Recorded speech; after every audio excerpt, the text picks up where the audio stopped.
இந்த வில்லன் வந்து என்ன பண்ணுவாரு, அடியாளுகள் அடிச்சுட்டே இருப்பாரு. இந்த ஹீரோ என்ன பண்ணுவாரு, எல்லாத்தையும் அடிச்சு ஓட விடுவாரு. ஆனா கிளைமேக்ஸ்ல வந்து பாத்தீங்க அப்படின்னா யாருக்கும் சண்டை நடக்கும், மெயின் வில்லனுக்கும் ஹீரோக்கும் சண்டை நடக்கும். அப்ப பயங்கரமா இருக்கும் அந்த சண்டை, பாத்தீங்களா, பயங்கரமா இருக்கும். கடைசியில ஹீரோ அந்த வில்லனை போட்ட உடனே படம் ஆயிடும். புரிஞ்சு ஐயா, எல்லாம்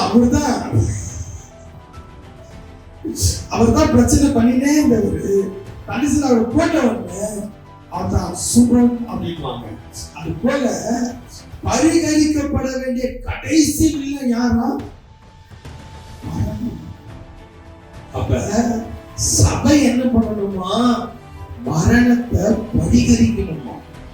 நம்ம என்ன நினைக்கிறோம், இயேசு வருவாரு, இயேசு வந்த பிறகு மரணம் என்ன ஆயிடும், அதுக்கப்புறம் யாரும் சாக மாட்டாங்க, அதுக்கப்புறம் செத்தவங்க எல்லாம் உயிரோடு எழுப்பிடுவாங்க அப்படின்னு நம்ம நினைக்கிறோம்.